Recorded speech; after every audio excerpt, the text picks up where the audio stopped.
minum apa? Ini coba dulu. Ini coba. Nanti aja. Nanti.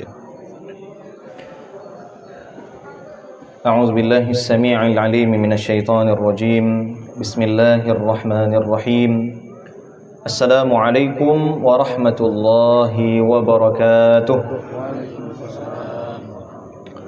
الحمد لله رب العالمين والصلاة والسلام على سيدنا محمد خاتم النبيين وعلى آله وصحبه أجمعين اللهم أخرجنا من ظلمات الوهم وأكرمنا بنور الفهم وافتح علينا بمعرفة العلم وسهل أخلاقنا بالحلم واجعلنا من الذين يستمعون القول فيتبعون أحسنه اللهم ارحمنا فإنك بنا راحم ولا تعذبنا فإنك علينا قادر والتف بنا فيما جرت به المقادير سبحانك لا علم لنا إلا ما علمتنا إنك أنت العليم الحكيم.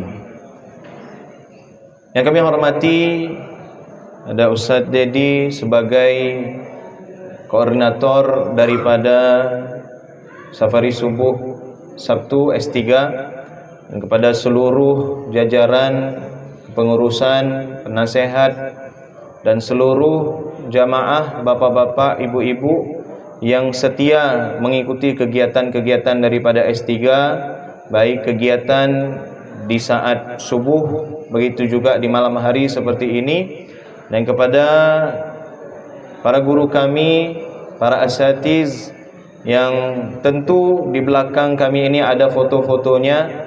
Pada hakikatnya hamba yang dhaif ini lebih layak untuk duduk di hadapan mereka-mereka, dalam artian mengambil ilmu beserta hikmah, karena memang yang menyampaikan biasanya di setiap malam Rabu seperti ini, atau mungkin ada malam Kamis, pada hakikatnya mereka adalah guru-guru kami, baik guru secara langsung maupun guru secara tidak langsung. Kasidang jamaah dimuliakan oleh Allah Subhanahu wa taala, kita bersyukur kepada Allah Subhanahu wa taala, semua kita pada malam yang mulia ini dikumpulkan di dalam majelis ilmu yang mudah-mudahan Allah Subhanahu wa taala senantiasa ridha, dan para malaikat membersamai kita juga ridha terhadap orang-orang yang senantiasa mencari ilmu beserta hikmah insyaallah.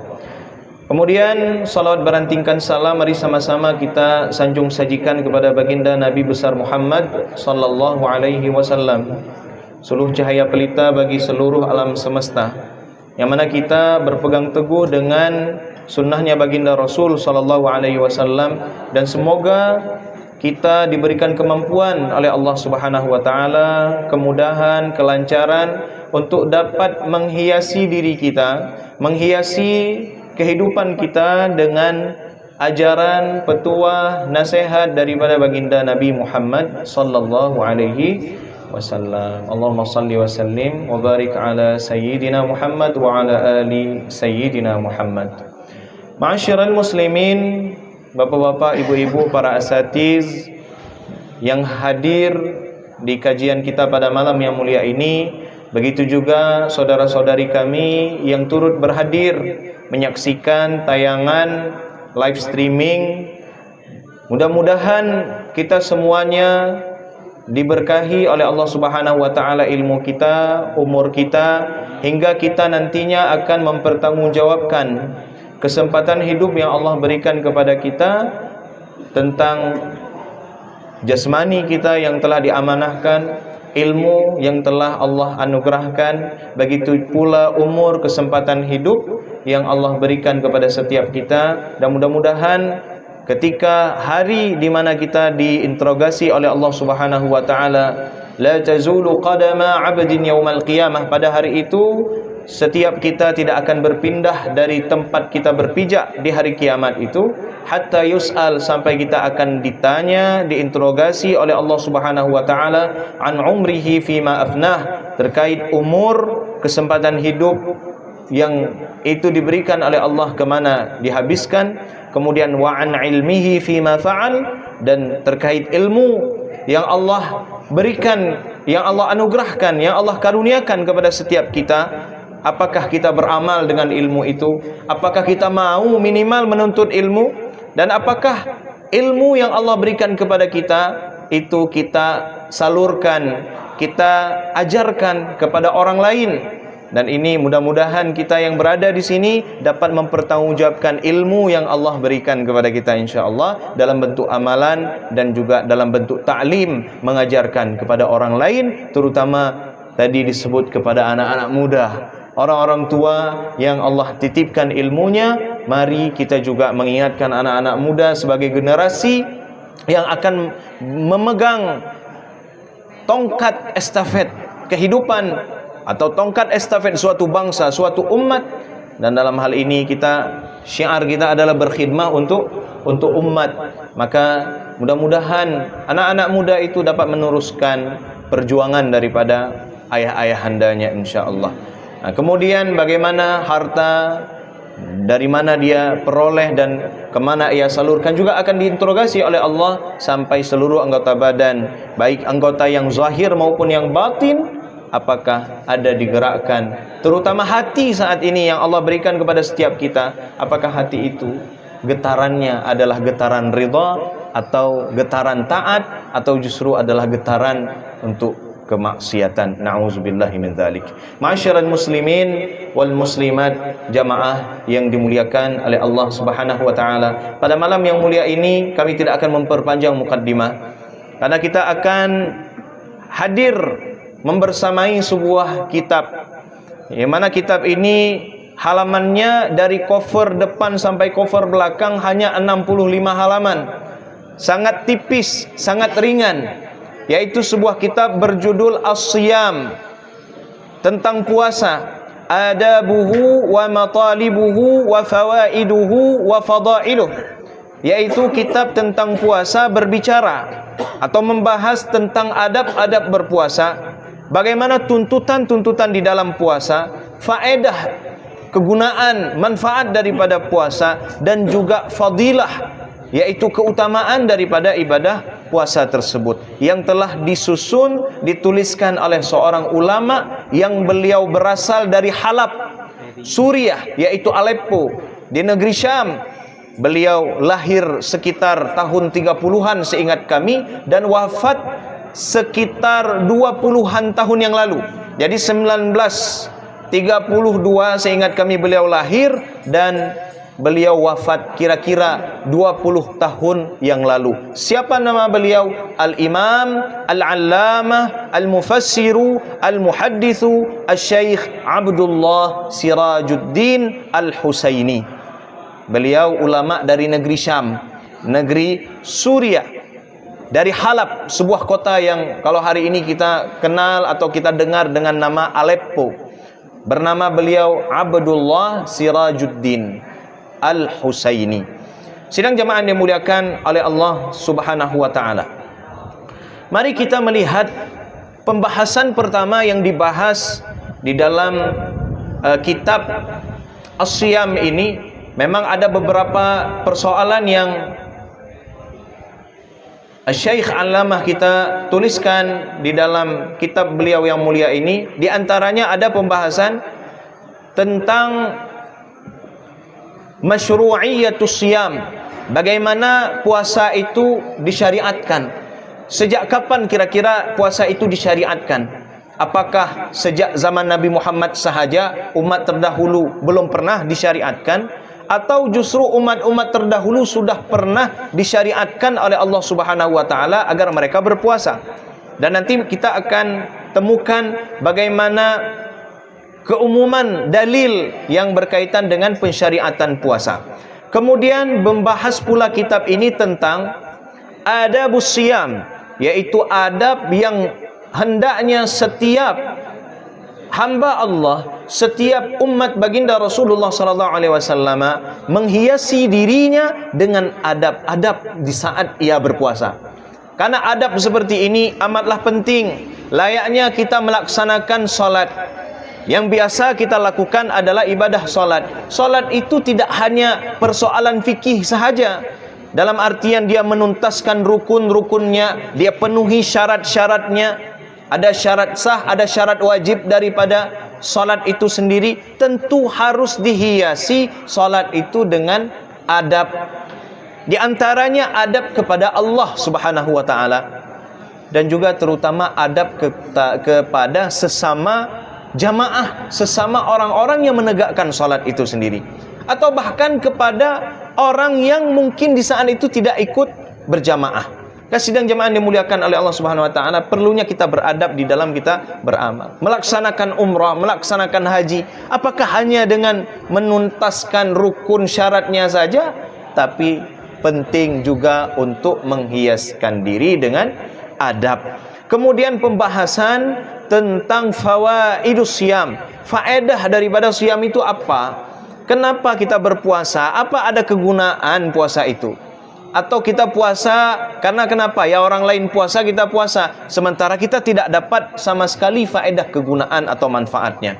Dan kemudian ada pembahasan tentang fadailus siyam, yaitu keutamaan, fadilah daripada puasa itu sendiri. Apakah puasa itu fadilahnya hanya pada level dunia saja, atau fadilahnya, keutamaan itu ya mungkin agar kita merasa susahnya orang, miskinnya orang, fakirnya orang yang memang setiap harinya mereka tidak makan, mereka tidak minum. Ya fadilahnya agar kita merasa apa yang mereka rasa. Apakah cuman itu saja? Atau fadilah daripada puasa itu ternyata dimensinya adalah akhirat. Keutamaannya itu tinggi sampai disebutkan di dalam surga ada satu pintu yang itu erat kaitannya dengan sosok hamba yang berpuasa. Dipersilahkan untuk masuk lewat pintu tersebut. Nah, apakah seperti itu pembahasannya?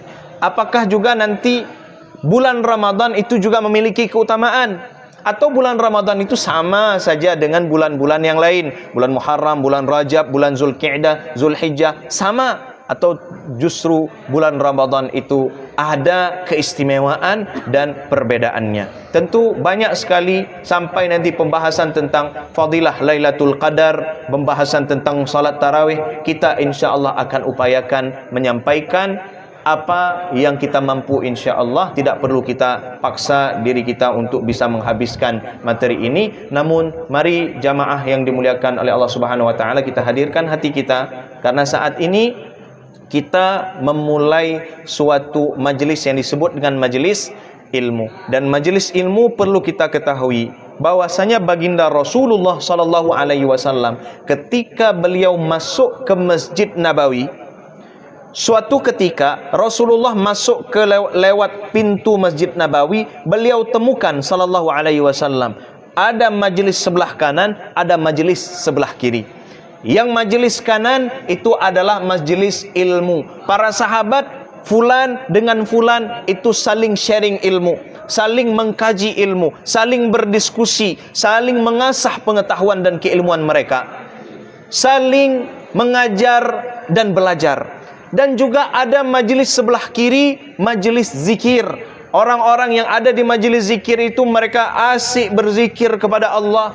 Majelis Quran, mereka baca Al-Quran. Dan intinya majelis-majelis yang baik sekali, yang itu adalah komunitas di masa Rasulullah SAW, dan itu ada di Masjid Nabawi. Suatu ketika Rasulullah masuk ke masjid dan menemukan ada majelis-majelis, dan ternyata kemana Rasulullah mengarah, bersama siapa Rasulullah duduk? Akhirnya Rasulullah memilih ke majelis ilmu. Rasulullah memilih majelis ilmu. Bukan berarti Rasulullah menyalahkan atau merendahkan majelis zikir, tidak. Tapi Rasulullah memilih ilmu. Karena kenapa? Innama bu'istu mu'allima. Kata Rasulullah, bahwasanya diriku ini telah diutus untuk menjadi seorang teacher, guru. Adalah seorang guru, pencinta ilmu, mencari ilmu dan kemudian menyampaikan ilmu. Jamaah yang dimuliakan oleh Allah Subhanahu wa taala, mari kita mulai. Ba'da a'udzubillahi samii'il 'aliim minasyaitonir rajim. Bismillahirrahmanirrahim. Masyru'iyyatus shaum, yaitu tentang syariat daripada puasa. Allah Subhanahu wa taala berfirman, dan ayat ini sudah kita hafal insyaallah. Bahkan nanti kami bisa jamin, ini sesuai, jaminan ini sesuai dengan kebiasaan daripada masjid-masjid, musalla dan menasah kita. Itu di malam-malam pertama, kedua, ketiga, dijamin imam salat Isya ayat rakaat pertama atau rakaat kedua pasti baca ayat berikut. Apa ayatnya? Ya ayyuhalladzina amanu kutiba alaikumus shiyam kama kutiba alal ladzina min qablikum la'allakum tattaqun. Betul enggak, Pak? Ya, betul ya? Insyaallah itu nanti imam di mana aja masjidnya Isya tarawih itu pilihan, ada sudah mulai surat Al-Baqarah atau mulai dari surat Al-Hakumut Takasur, tergantung dengan kebiasaan yang ada di musalla. Dan kita silahkan pergi kemana musalla, masjid, menasah yang kita ingin tuju. Silahkan kita ramaikan rumah Allah Subhanahu wa taala. Allah berfirman, diserukan kepada orang-orang yang beriman. Jadi di sini yang akan menangkap perintah Allah hanya orang yang beriman. Kutiba alaikumus syiyam, yang imannya itu kokoh di dalam hati, terikrar dengan lisan, yang teramalkan, termanifestasikan dengan seluruh anggota badan, mereka akan menyahuti apa yang telah Allah firmankan, kutiba alaikum as-syiyam, yaitu kutiba dalam artian aujaba au farada, diwajibkan kepada kamu wahai orang-orang yang beriman. Dan ayat ini diturunkan pada zaman Rasulullah sallallahu alaihi wasallam. Jadi diturunkan pada zaman Nabi. Pada tahun berapa Hijriah turunnya ayat ini dan kemudian menjadi syariat puasa itu bagi baginda Rasulullah beserta para sahabat di masa itu? Pada tahun 2 Hijriah. Jadi pada tahun 2 Hijriah disyariatkan berpuasa. Jadi 2 Hijriah itu tahun pertama berpuasa. Rasulullah hidup berapa tahun setelah itu? Sampai Rasulullah sallallahu alaihi wasallam pada tahun 11 Hijriah. Ini pelajaran tentang sirah Nabi. Rasulullah wafat bulan Rabiul Awal tanggal 12 hari Senin waktu duha tahun 11 Hijriah. Bulannya berapa tadi, Pak? Rabiul Awal. Enggak jumpa dengan Ramadan tahun itu.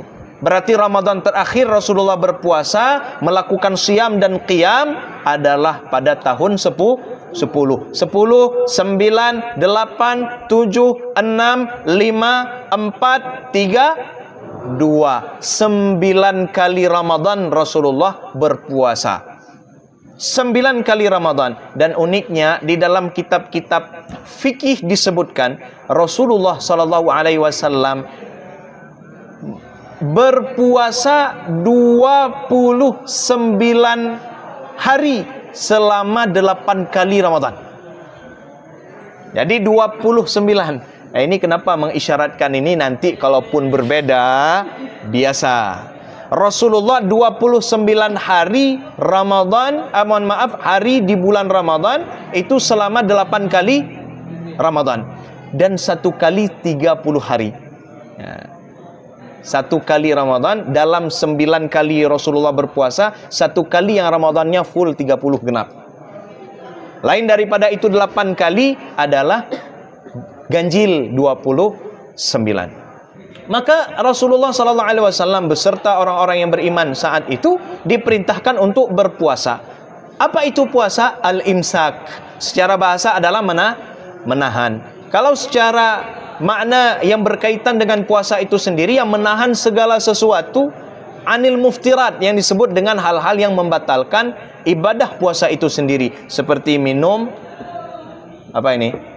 jahe, ya, minum jahe, minum air putih, kemudian makan nasi goreng ketika berpuasa, kemudian hal-hal yang lain yang itu berkaitan dengan hal-hal yang disebut dengan al-muftirat atau al-mufattirat, maka ini disebut dengan puasa. Ketika bisa menahan daripada sesuatu itu dari sejak tulu'ul fajri, sejak terbit fajar. Fajarnya itu adalah fajar waktu azan subuh.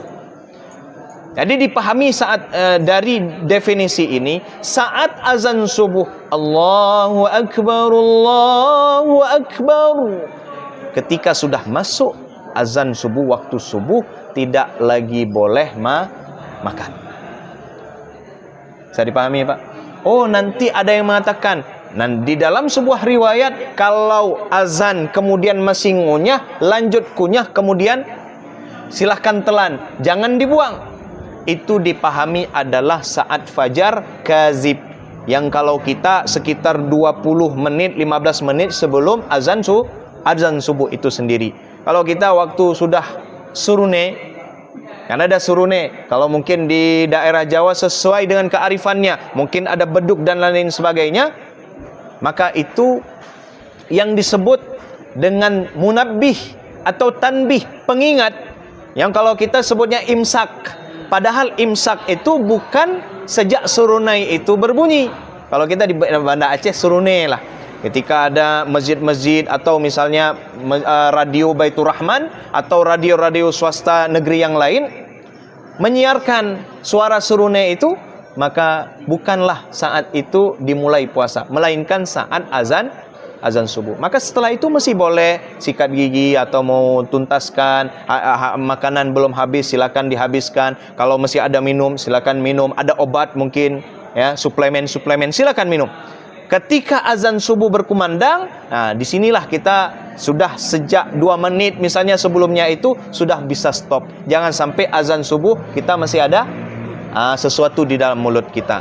Nah, sidang jamaah yang dimuliakan oleh Allah, sampai kapan? Sampai maghrib, ghurubis syams, sampai terbenamnya matahari, dan itu dilakukan dengan niat yang khusus. Kembali kita kepada ayat ini.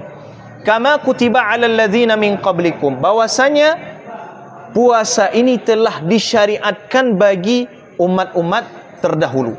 Nah, di antaranya yang dapat kita sebutkan umat Nabi Nuh dan umatnya Nabi Musa alaihissalam. Di antaranya, dan juga ada satu ayat yang sangat jelas, yaitu Ibunda Maryam. Ya, Ibunda Maryam. Ketika beliau di dalam ayat disebutkan, Inni nazartu lirrahmani sawma falan ukallimal yawma insiyya. Saya hari ini berpuasa, bernazar kepada Allah Subhanahu wa taala untuk saya berpuasa, falan ukallimal yawma insiyya. Hari ini saya tidak berbicara dengan siapa saja. Karena kenapa? Kalau berbicara takut nanti menyebar fitnahnya. Fitnah apa? Sosok yang ia kandung.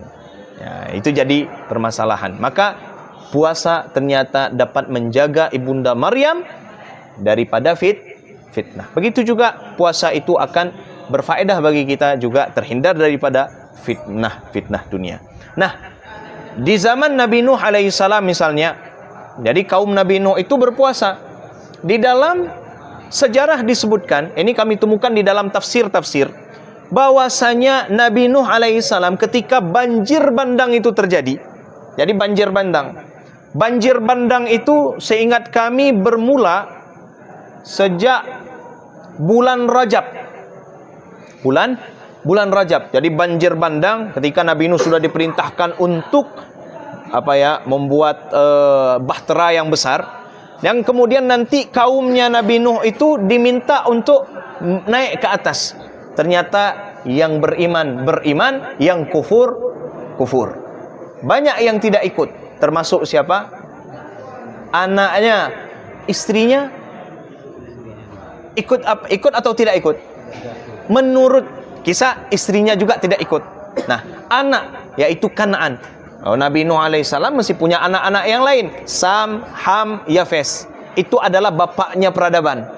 Ya, jadi dari Nabi Nuh itu disebut juga dengan Abul Bashar, bapaknya manusia. Yang pertama Abul Bashar siapa?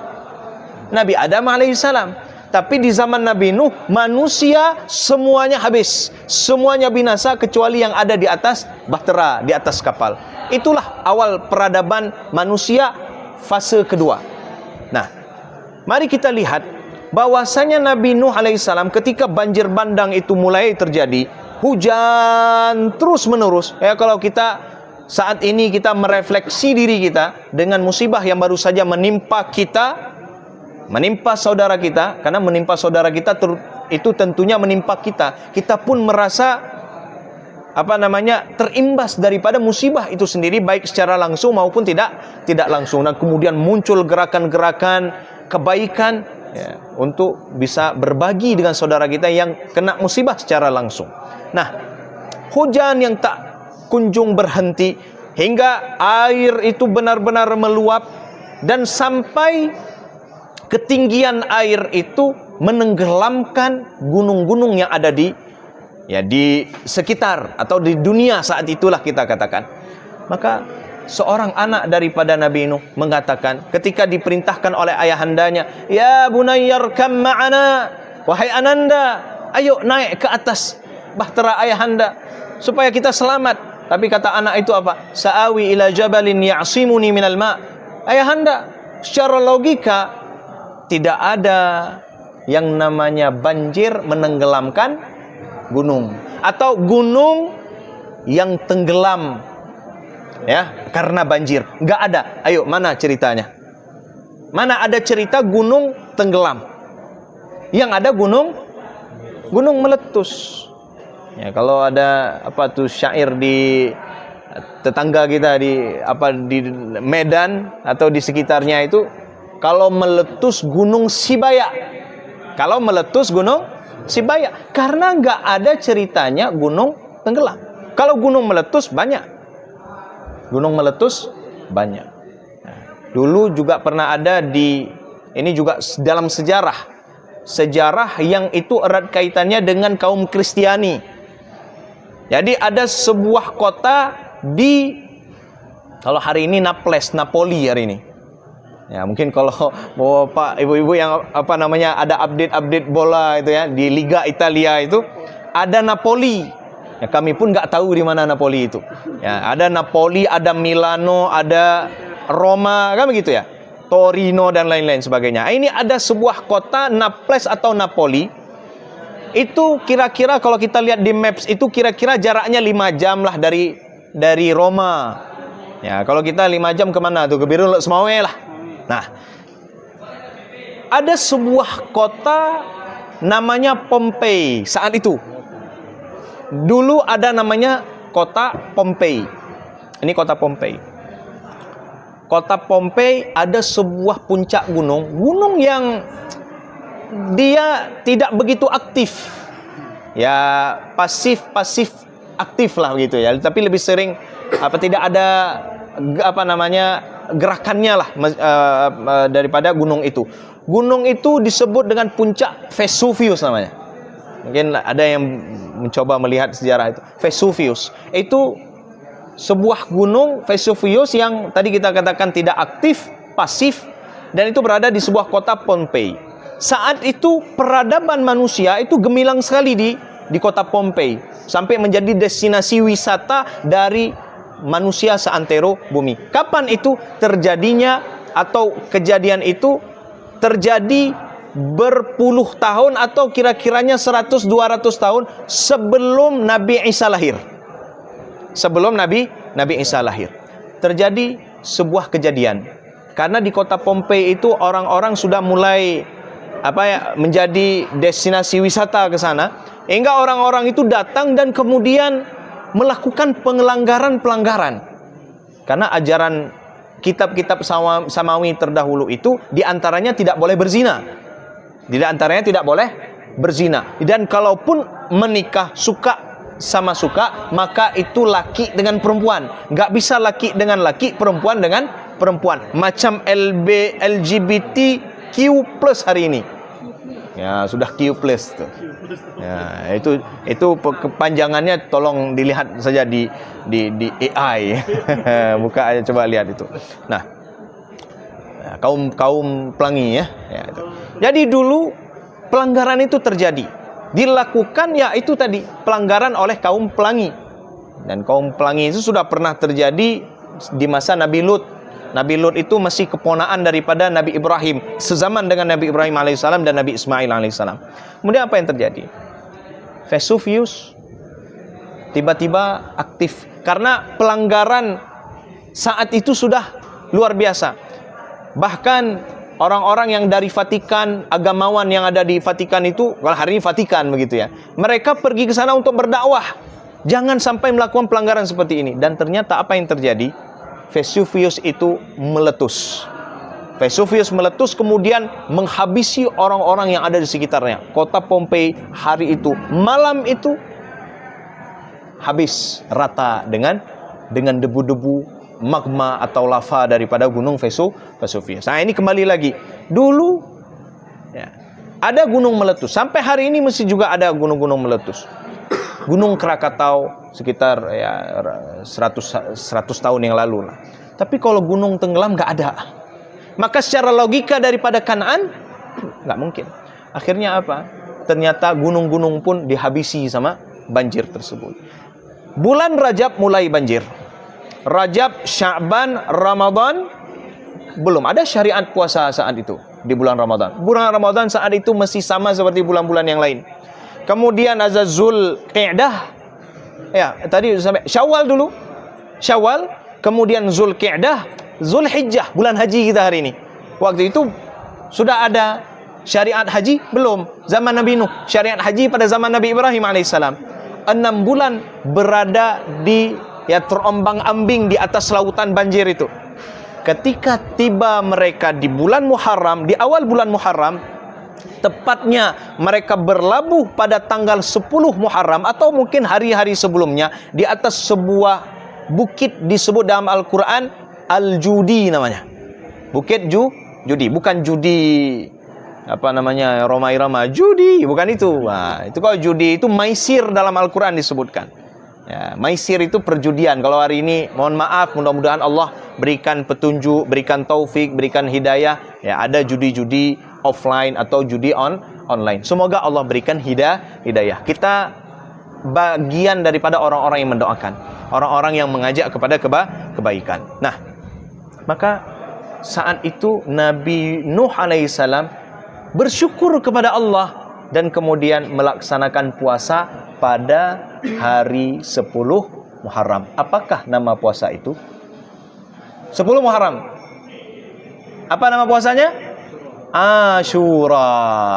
Puasa Asyura. Dulu nggak dikenal puasa Asyura, tapi Nabi Nuh berpuasa Asyura.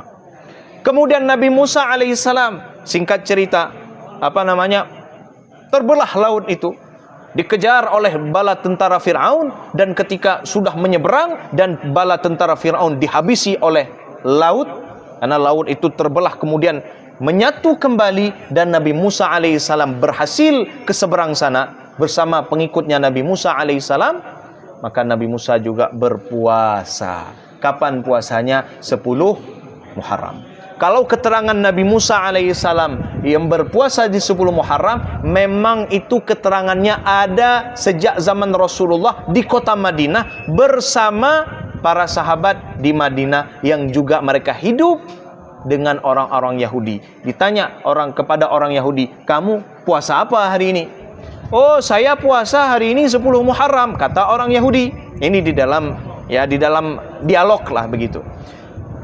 Dijawab oleh orang Yahudi, ini puasa 10 Muharram, kami berpuasa. Apa alasan kalian berpuasa? Karena Nabi kami Nabi Musa. Jadi Nabi mereka itu Nabi Musa, bukan Nabi Muhammad. Orang Yahudi itu nabinya siapa? Nabi Musa. Nabi-nabi yang dari Bani Israel. Nabi Muhammad bukan jalur Bani Israel. Israel itu dari jalur Nabi Ishak, kemudian anaknya Yakub, Yusuf, kemudian turunan-turunannya Nabi Musa, Nabi Harun, Nabi Ilyasa, Daud, Sulaiman, Zakaria, Yahya, Isa. Itu keturunan dari jalur Ishak. Kalau dari jalur Ismail, nabi yang terkenal yang adalah keturunan daripada Nabi Ismail sampai Adnan, sampai kepada baginda Rasulullah sallallahu alaihi wasallam. Ya, kalau kami hafal nasab Nabi itu cuman sampai Adnan. Tapi kalau Ustadz Mizat, waktu dulu kita kajian sirah nabawiyah, dari Rasulullah ke Adam. Mohon maaf, bukan dari Adam ke Rasulullah. Memang luar biasa. Dari Adam ke ke Rasulullah. Ya, kalau kami dari Rasulullah ke Adnan saya. Kalau dibalik sudah ngawur, harus lihat kitab kembali. Ya, Muhammad bin Abdullah bin Abdul Muttalib bin Hashim bin Abdi Manaf bin Qusay bin Kilab bin Murrah bin Ka'ab bin Lu'ay bin Ghalib bin Fi'ir bin Malik bin Nadar bin Kinana bin Mudrika bin Khuzaimah bin Mudrika bin Ilyas bin Mudar bin Nizar bin Ma'ad bin Adnan. Itu 22 silsilah, dalam artian Rasulullah punya kakek 20 sampai Adnan. Itu yang muttafaq disepakati oleh ulama sirah. Adapun yang setelahnya sampai Nabi Ismail, Nabi Ibrahim sampai Nabi Nuh. Tapi Nabi Nuh itu dah jelas Rasulullah dari jalur Sam. Kan 3 anaknya tadi, Sam, Ham, dan Yafis. Sampai Idris dan kemudian sampai Nabi Syith. Nabi Syith itu namanya Hibatullah dan itu adalah anak Nabi Adam alaihi assalam. Okey, kita sudah panjang lebar tentang alal lazina min qablikum, dan lihat bagaimana puasa itu ternyata dilakukan di umat-umat terdahulu, disyariatkan kepada mereka dan disyariatkan kepada umatnya baginda Rasulullah sallallahu alaihi wasallam. Tujuannya apa? La'allakum tattaqun. La'allakum tattaqun, di dalam penjelasan di dalam kitab ini disebutkan, di dalam kitab As-Siyam karangan Syekh Abdullah Sirajuddin Al-Husaini, ay la'allakum tablughuna bi siyamikum maratibat taqwa, agar kalian itu mendapatkan atau tiba pada level dengan puasa kalian, yaitu level-level ketakwaan. Jadi takwa itu meningkat. Takwa itu ada darajatut takwa. Karena takwa itu erat dengan surga. Surga itu ada derajat-derajatnya. Bisa dipahami, Pak? Jadi surga itu ada derajat-derajatnya. Namanya darajat fil jannah. Sebagaimana neraka itu juga punya derajat. Tapi istilahnya bukan darajah. Darajah itu kebaikan. Kalau di neraka disebut dengan darokat. Apa? Kalau surga darajat, neraka darakat. Darakat yang paling rendah di neraka itu adalah neraka tempatnya orang munafik. Innal munafiqina fid darkil asfali minan nar. Orang munafik itu di darak paling aspal, paling bawah daripada neraka. Kenapa? Kenapa enggak orang musyrikin? Kenapa enggak orang kafir? Logikanya seperti ini. Orang musyrikin, orang kafir, terang-terangan mereka hitam.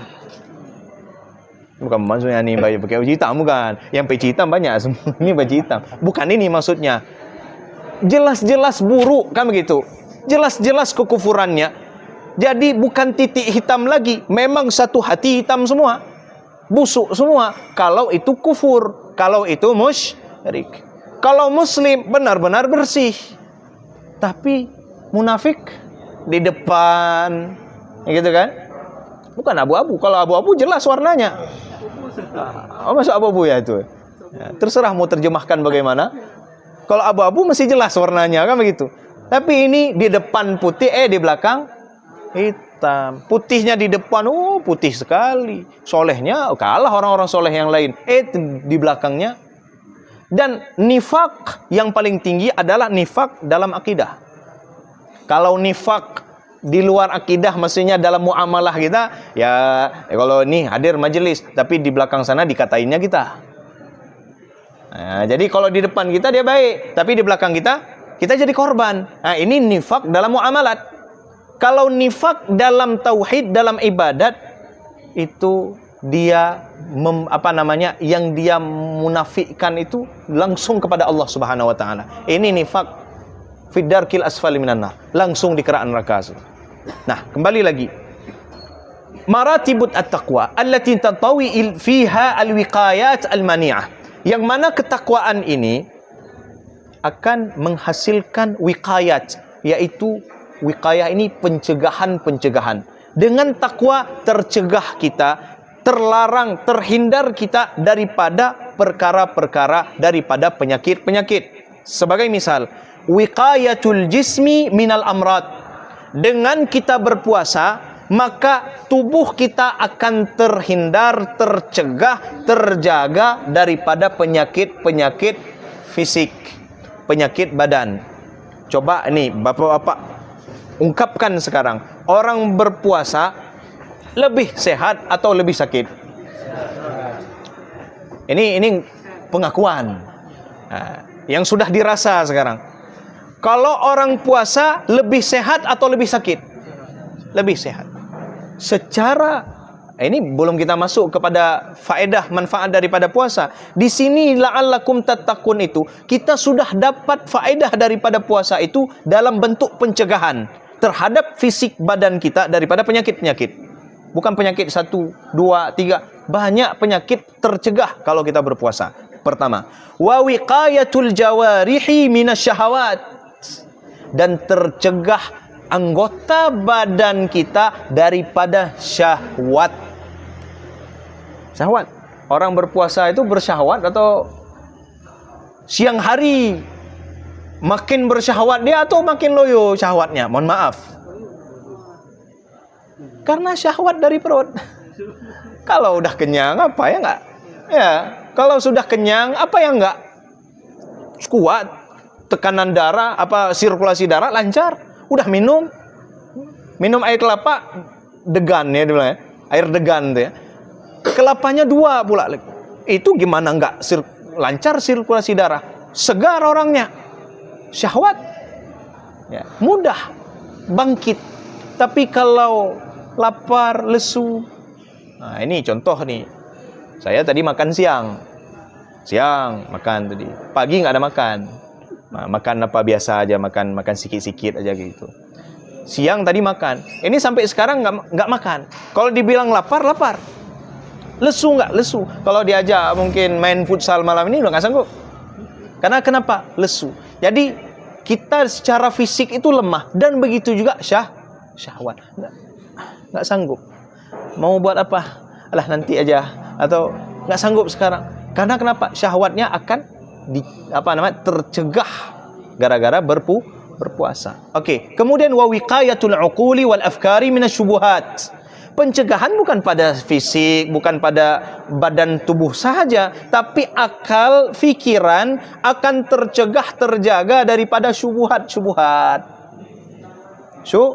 Syubhat. Kenapa dibilang syubhat di sini? Karena kalau yang haram udah otomatis. Orang yang muslim, orang yang mukmin kan la'allakum tattaqun ini kepada siapa ditujukan? Orang mukmin. Kalau dibilang yang haram udah aman lah orang mukmin itu. Tapi ini syubhat yang samar-samar nyohana tacok tayang. Menai pegah orang bukan pada. Tayang. Bukan sayang, tayang. Ogo acara ogo. Jadi syubhat itu antara halal haram. Jadinya apa? Halam, kan gitu ya? Halal haram, halal putih, haram hitam. Syubhat samar-samar, jadinya halam. Tahu halam? Halal dan haram gitu. Jadi halam gitu. Ini hukumnya apa? Halam. Berarti syubhat, samar-samar. Kalau samar-samar enggak jelas, tapi Nabi mengatakan, "Famanittaqash syubuhati faqad istabra'a li dinihi wa 'irdihi."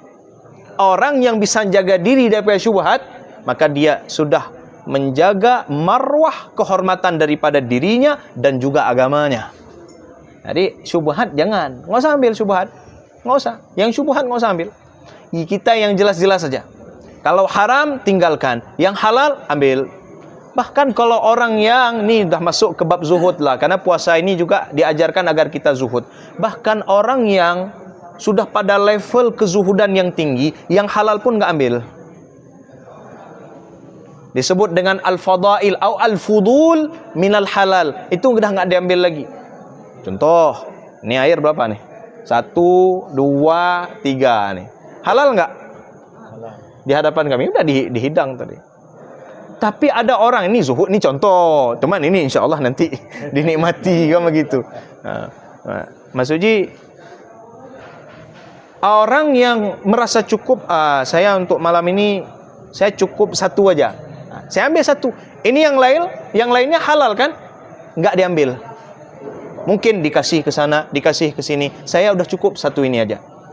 Sampai ada orang yang derajat zuhudnya, takwanya luar biasa, yang halal enggak semuanya diambil, yang butuh-butuh aja. Ini tingkat zuhud yang bagi orang-orang yang khawas, orang-orang yang khawas atau bahkan khawasul khawas. Yang khawas lah. Kalau khawasul khawas itu orang yang meninggalkan segala sesuatu yang enggak ada kepentingan antara dirinya dengan Allah. Jadi kalau udah zuhud yang model seperti itu, pokoknya ini ada urusannya dengan ilahi atau tidak? Enggak ada. Ngambil. Mohon maaf, ngambil. Kalau ada hubungannya dengan Allah, saya ambil. Yang enggak ada,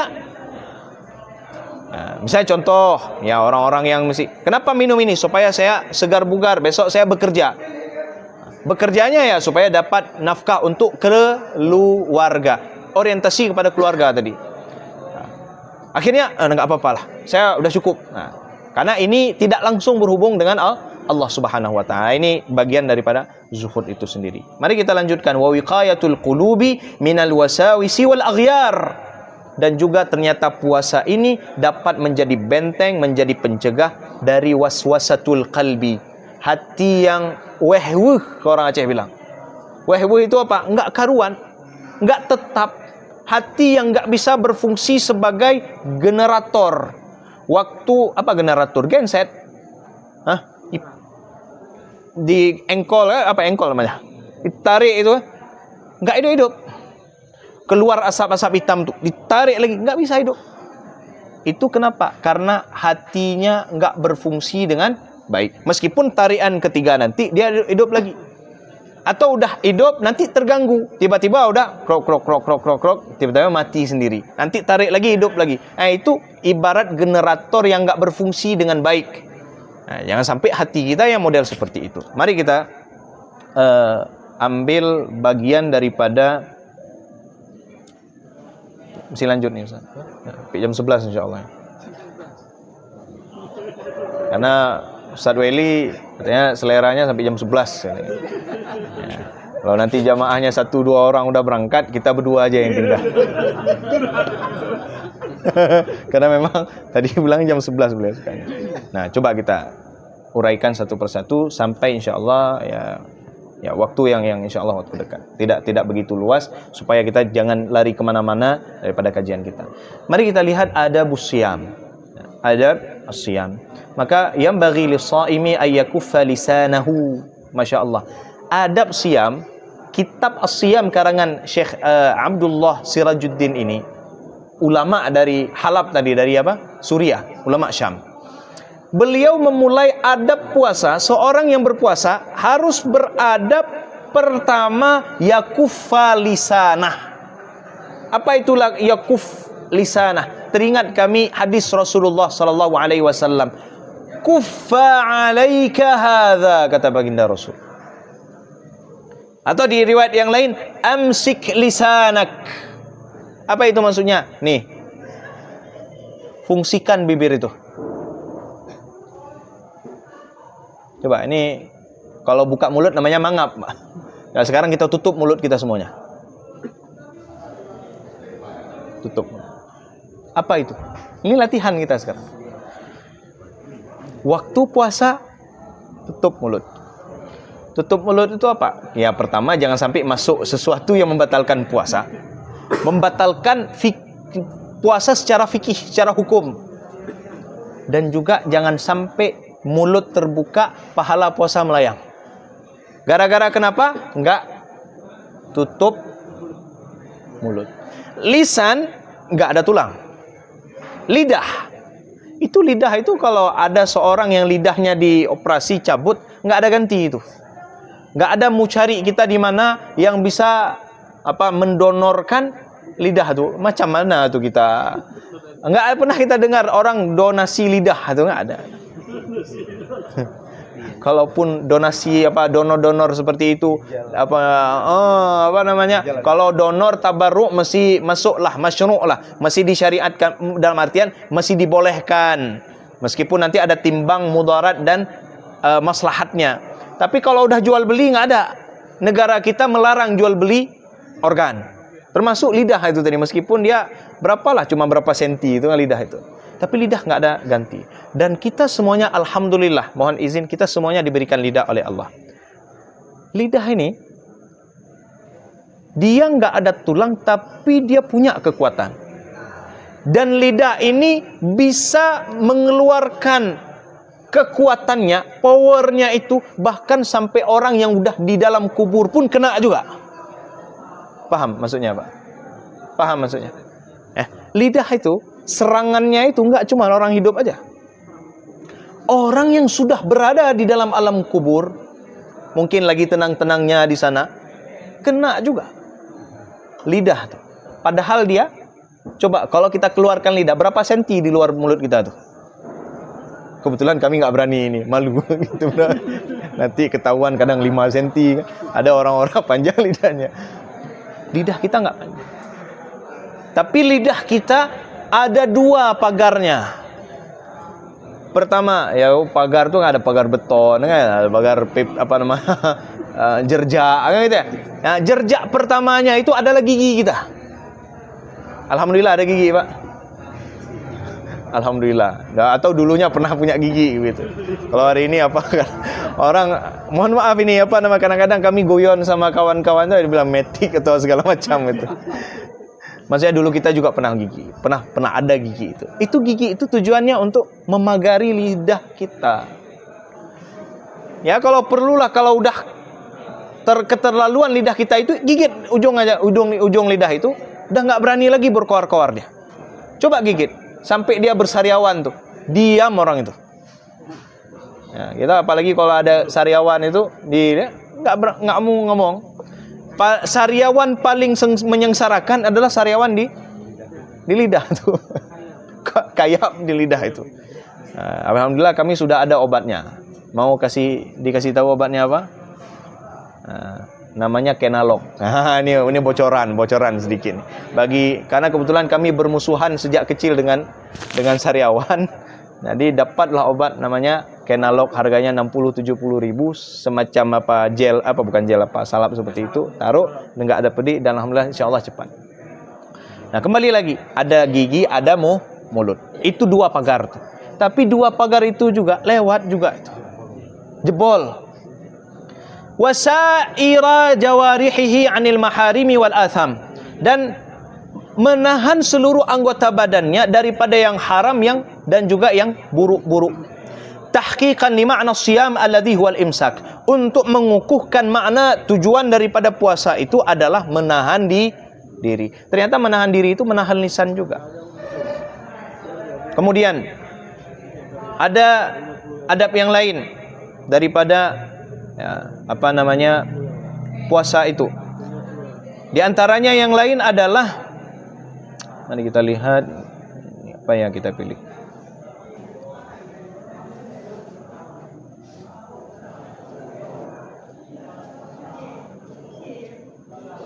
Al-iktsar minas sadaqat. Nah, ini juga ini sudah masuk kepada matalib, apa yang dituntut di saat kita berpuasa. Ya, kalau adab tadi sudah kita pahami lah. Kalau kita sudah bisa menjaga lisan dan seluruh anggota badan, maka segenap apapun perilaku badan kita, perilaku lisan kita, perilaku mata. Karena puasa itu bukan cuma puasa perut, ya. Orang-orang awam itu puasanya puasa perut. Nah, nggak asal dia bisa nahan sesuatu yang nggak masuk aja ke perut dia, nah, itu sudah puasa. Tapi kalau puasa orang yang khusus, orang yang istimewa, puasa mata, puasa lisan, puasa tangan, puasa kaki, puasa syahwat, itu sudah masuk orang yang istimewa dan khusus. Dan yang paling istimewa adalah berpuasa dari sesuatu selain Allah Subhanahu wa taala. Nah, ini lain, udah tingkat makam yang tertinggi. Puasanya sudah kepada sesuatu yang tidak ada kepentingan antara dirinya dengan Allah Subhanahu wa taala. Jadi kalau bukan urusan dia dengan Allah Subhanahu wa taala, mohon maaf, dia tahan dirinya, imsak. Nah, dan di antara tuntutan di dalam kita berpuasa, dan ini juga masuk di dalam adabnya, adalah al-iktsar minas sadaqat, memperbanyak sedekah. Karena bulan puasa atau puasa itu sendiri mengundang kita untuk memperbanyak kebaikan. Di antara kebaikan itu adalah sedekah. Dan untuk pemahaman sedekah itu tidak serta-merta sesuatu materi.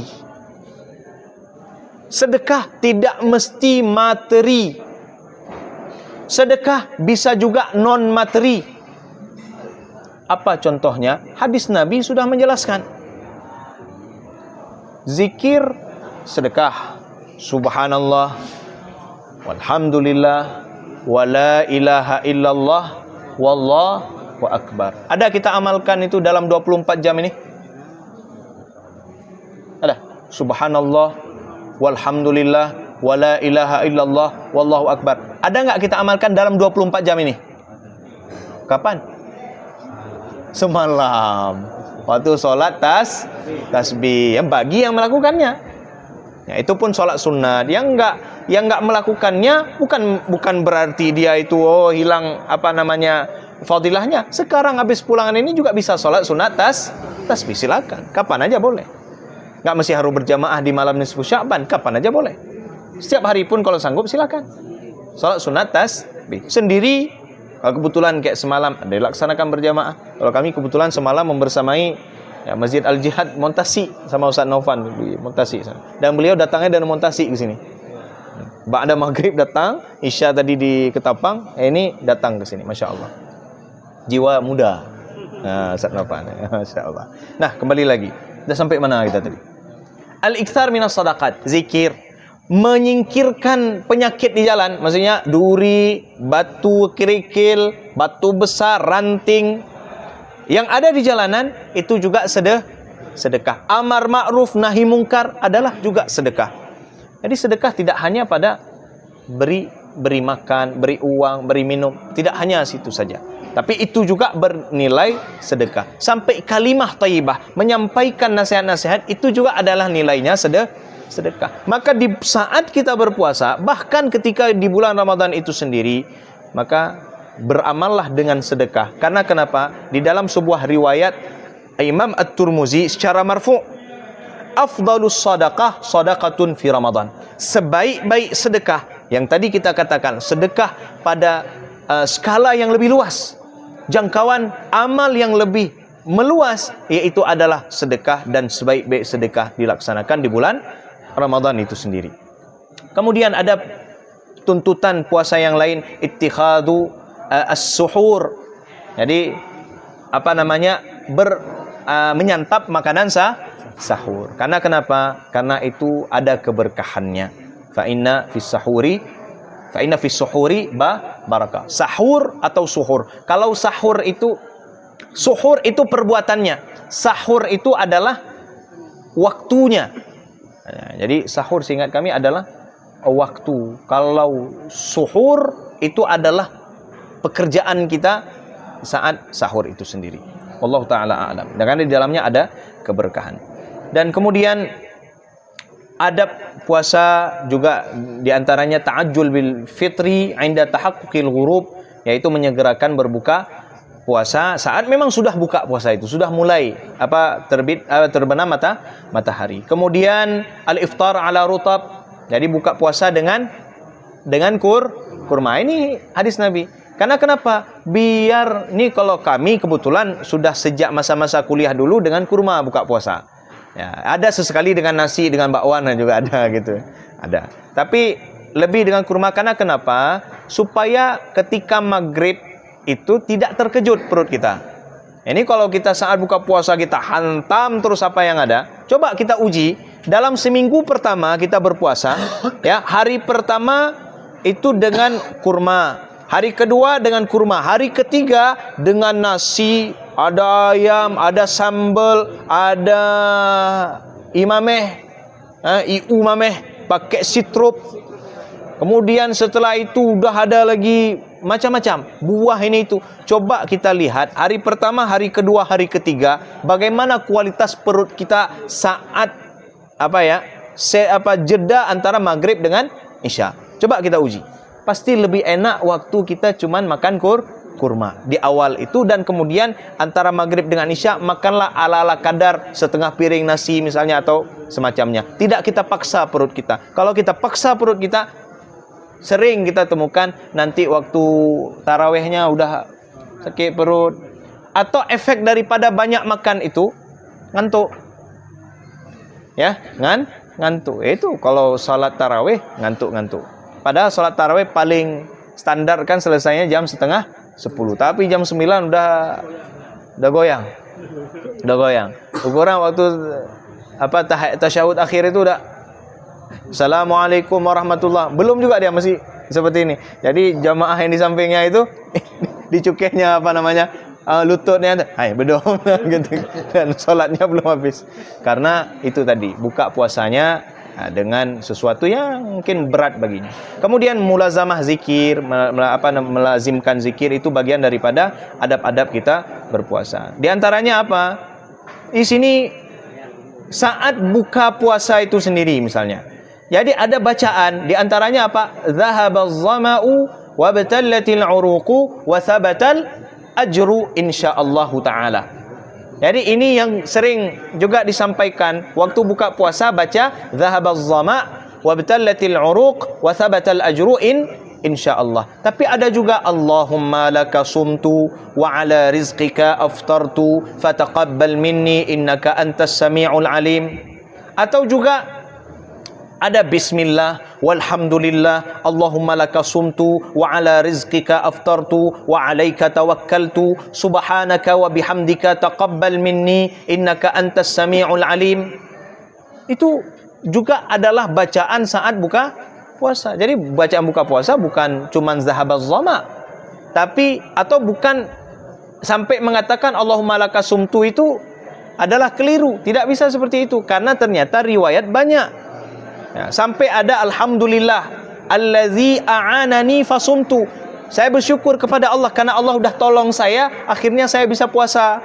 Wa razaqani fa aftartu, yang telah memberikan rezeki bagi saya, akhirnya bisa saya buka puasa. Siapa yang menolong dia berpuasa? Allah. Siapa yang kasih rezeki sampai bisa buka puasa? Orang kadang-kadang enggak ada sahur enggak masalah. Tapi buka puasa perlu. Buka puasa perlu. Siapa yang kasih makanan buka puasa? Tetangga. Ya, melalui tetangga. Ya, yang dia alhamdulillah ada kelebihan lah, dia masak kuahnya, masak nasi gitu ya. Ya. Pas kita buka alhamdulillah ada kuah gitu, penuh satu mangkok. Kita congkel udah. Pas dicongkel enggak ada isi gitu ya. Kuah tok gitu. Pas ada sebuah pengajian gitu, kita tanya bagaimana hukum memberikan kuah saja gitu. Nah, kebetulan ada tetangga itu. Nah, saya memberi kuah saja karena Rasulullah sallallahu alaihi wasallam mengatakan kalau kita masak maka lebihkan kuahnya gitu. Jadi ternyata yang dikasih ke tetangga cuman kuah. Jadi enggak ada isinya. Hanya kubik-kubik. Insyaallah. Okey, kembali. Kemudian apa lagi? Kita masuk kepada fawaid as-shiyam. Ya, puasa itu ada faedahnya, di antaranya sihhatun lil abdan. Tadi kita sudah bicarakan puasa itu menyehatkan badan, wa wiqayah laha minal amrad, dan menjadi pencegah daripada penyakit-penyakit. Dan unik di sini masyaallah apa yang disampaikan, li'anna aktsara ma ya'taril abdan minal asqam innama huwa bisababil fadalat wa kasratil imtila. Ini keterangan bahwasanya ternyata Syekh Abdullah Sirajuddin paham betul ilmu medis. Apa kata beliau? Sesungguhnya kebanyakan yang menyerang badan, maksudnya yang menyerang fisik kita, tubuh kita, luar dan dalam, daripada jenis-jenis askam, yaitu penyakit, innama, kata beliau, innama itu yufidu al-hasar wal qasar, bahwasanya artinya, maksudnya memang kebanyakan memang itu masalahnya. Apa itu? Bisababil fadalat. Apa itu fadalat? Fadalat itu sesuatu yang lebih, makan lebih, ya, makan lebih saat makan, apalagi kalau yang disebut dengan israf. Pokoknya nyopajuh bu han apa ya, kalau orang bilang han mahasi, menyohana lebih, menyohana penuh. Jadi enggak bisa saya makan kalau enggak penuh.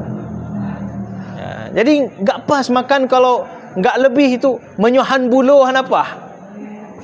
Jadi temajuh bermecih na seafood bulo. Bulonya itu apa? Rakus. Rakus. Enggak can tuh kalau makan kita enggak bulo tuh enggak pas. jadi apakah kita harus bulo? Nah, di sini dikatakan gara-gara bulo itu sakit. Gara-gara bulo. Wa kasratil imtila. Fadalat itu gini. Baik itu yang sesuatu yang lebih atau fadalat itu yang kalau kita makan lemaknya itu jadi lemak yang ya orang memiliki lemak bagus nggak? Ya perlu, lemak itu perlu bagian daripada gizi kita kan, badan kita butuh kepada lemak. Tapi kalau kelebihan lemak, habislah gitu. Kalau kelebihan lemak, ini tubuh mudah terserang penyakit. Fadalat. Karena kenapa? Lemak tadi terkumpul di badan kita. Tah di mana-mana lemak itu. Wa kasratil imtila, dan kebanyakan full. Kalau makan itu sampai kita uji, citegon lah, gitu. Citegon perut dah.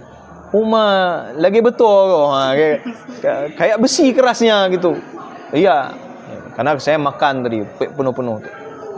Pokoknya kalau minum dan sanggup lagi, minum langsung naik ke sini. Balado tuh langsung lengket di kerongkongan, terbatuk-batuk lah dia itu.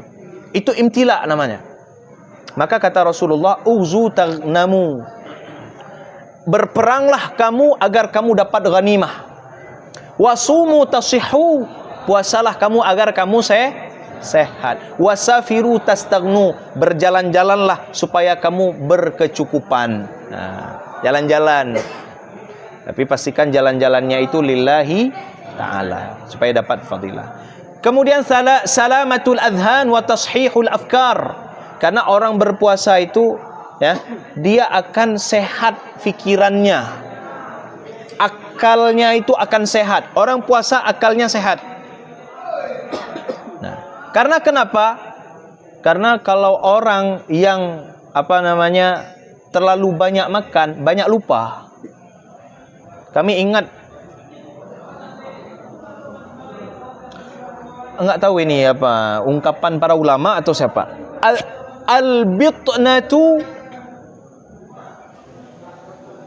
Al-bitnatu turisul fitnata. Al-bitnatu tuzhibu al-fitnah. Itu dia. Al-bitnah tuzhibu al-fitnah. Bitnah itu penuh perut, kenyang, kebanyakan makan. Tuzhibu itu menyingkirkan, menghilangkan al-fitnah, kecerdasan. Jadi kalau kebanyakan makan, banyak lupa. Karena kenapa? Banyak makan, pengen tidur. Orang tidur malas-malasan. Waktu diajak belajar, coba ini misalnya nih, kita ada nih pengajian, udah sampai jam 10 udah sekarang. Tapi jam 9 tadi, makan kita banyak tuh. Kira-kira mesti nangkap nggak nih? Mesti nangkap nggak? Mana ada? Udah udah bersandar semuanya, udah pegang perut, udah kenyang, nggak sanggup lagi mendengar. Besok aja Ustaz, minggu depan Ustaz. Minggu depan udah ada biryani lagi kan? Ini kode. Kode keras kayak. Tolong di-cut nanti kan, dibuat real gitu. Malam minggu depan ada biryani. Masya Allah. Kemudian apa lagi ya? Banyak yang lain, dan diantara faedah daripada puasa itu sababun liqabulir raja. Ini sebagai penutup lah kita sampaikan. Sababun liqabulir raja. Puasa itu sebab diterimanya, dimakbulkannya harapan hamba kepada Rabbnya. Dengan kita berpuasa, segenap harapan kita akan didengar oleh Allah Subhanahu wa taala. Sebagai penguat, sebelum kami lanjutkan apa yang ada di kitab ini, coba lihat ayat Al-Quran di dalam surat Al-Baqarah juz 2 itu. Kalau ayat atasnya kan ya ayyuhalladzina amanu kutiba alaikumussyam, kan begitu.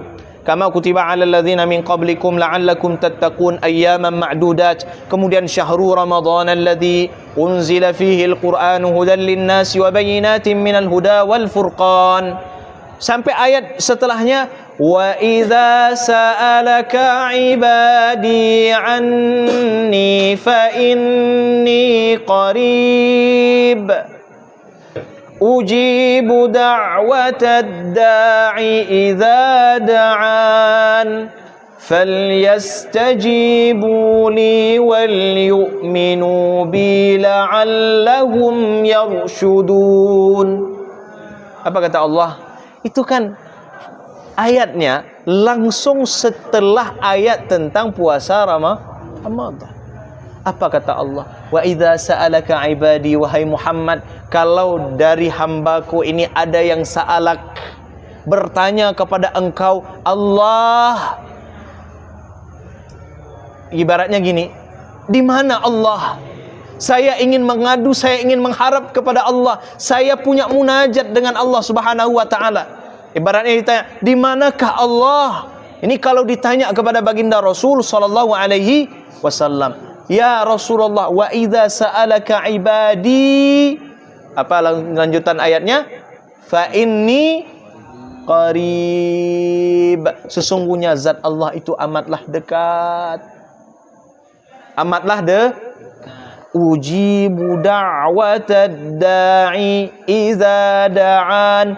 Akan dijawab, diijabah sama Allah Subhanahu wa taala terhadap orang yang panjatkan doa, mengharap dengan penuh pengharapan kepada zatnya, idza da'an, kalau dia berdoa. Kalau enggak doa, nah pula berdoa. Di sini kita ini sebagai hamba kita punya apa sekarang? Dalam hadis kudusi dikatakan, kita semuanya ini telanjang, nggak punya pakaian kita. Ayo coba bilang, katakan kepada diri sendiri kita ini, kita sebenarnya mohon maaf ini, punya pakaian atau enggak sebenarnya? Memiliki pakaian atau tidak? Nggak usah tanya punya. Memiliki atau tidak? Nggak ada. Lahir kita nggak ada busana. Lahir nggak ada busana kita. Pernah ada busana di dalam perut, apa namanya? Plasenta namanya ya.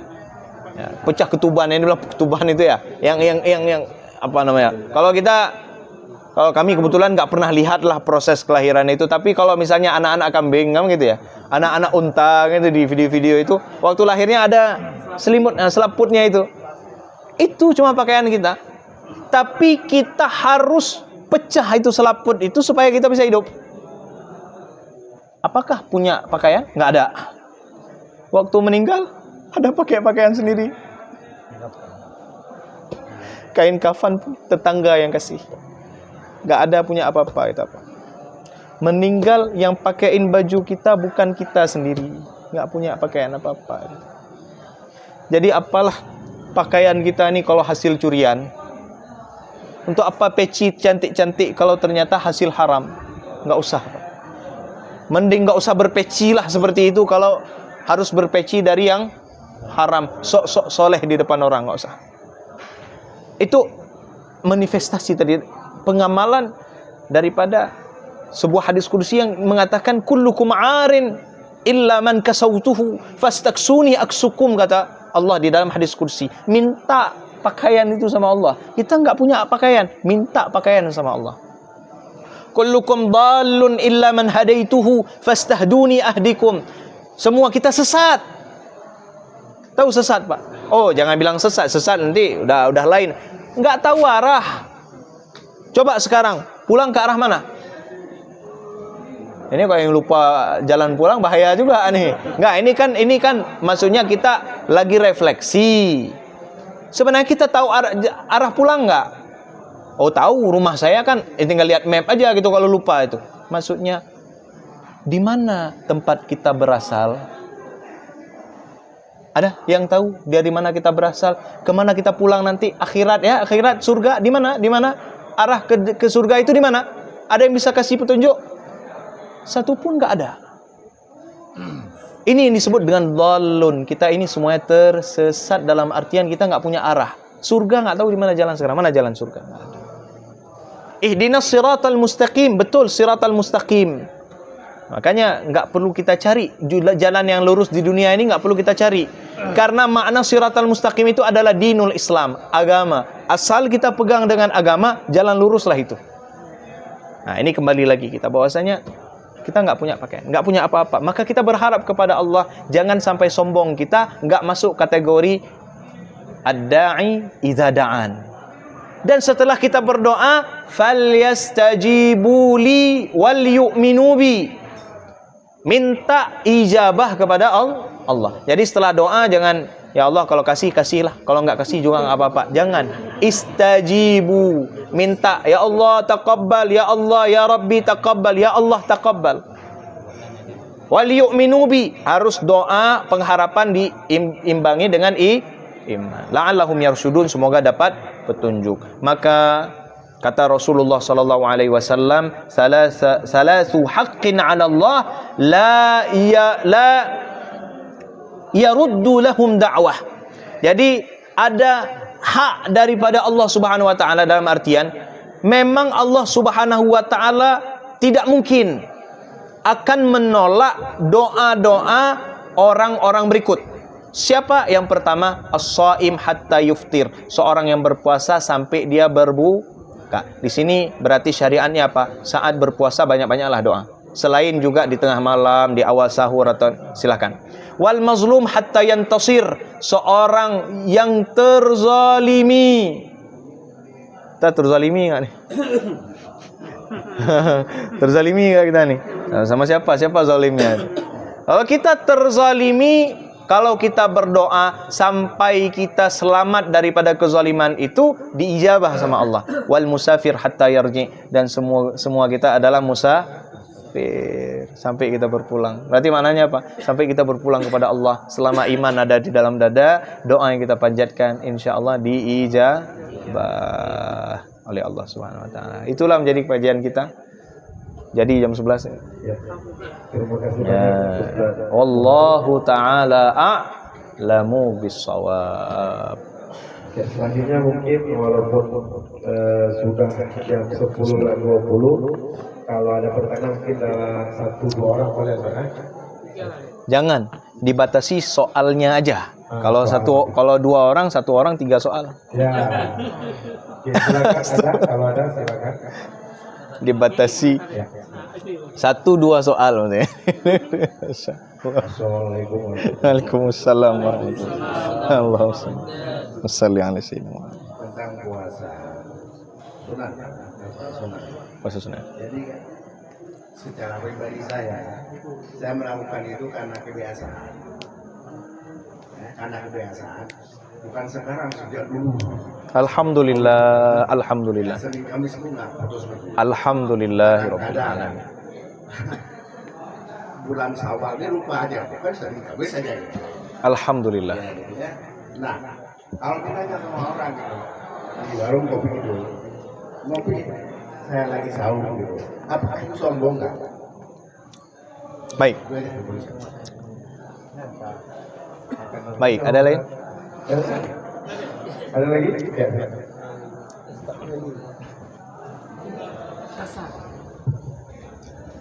Bismillahirrahmanirrahim. Assalamualaikum warahmatullahi wabarakatuh. Waalaikumsalam warahmatullahi wabarakatuh. Kemarin yang Allah, pertanyaannya sebenarnya Ustaz, mungkin ini awam, selalu bertanya orang, tapi nggak ada salahnya juga saya bertanya, sekalipun itu bodoh Ustaz. Terkait dengan berbuka puasa Ramadan, ada sebagian ulama menyatakan ketika kita berniat niat puasa itu hanya cukup sekali saja, terwakili untuk 1 bulan lah katakanlah. Itu satu. Yang kedua, ada satu ulama menyampaikan kita berniat itu sehari, memang 1 kali ya niat itu, besok mau niat yang lagi gitu. Betul. Jadi seterusnya. Nah ini mungkin di kajian malam ini Ustaz mungkin bisa diberikan satu pandangan, terutama buat saya yang ini Ustaz, bagaimana yang sebenarnya Ustaz, dan bisa kita terapkan insyaallah di bulan Ramadan yang insyaallah tidak lama lagi kita hadapi. Barakallahu Fikum barakallah. Cukup 2 atau gimana? Ya, silakan. Soalnya masih dua masih kita ingat nak. Salah. Oke. Bismillahirrahmanirrahim. Mohon izin Ustaz. Sebenarnya ada dua pertanyaan, cuma mengenai sederhana sih sebenarnya. Ya, waktu buka puasa kan ada tekniknya tuh. Makan cuma 2 butir, siap sholat maghrib, makan sedikit, habis taraweh, kan ada tekniknya tuh. Buka puasa. Kalau sahur kayak mana tekniknya?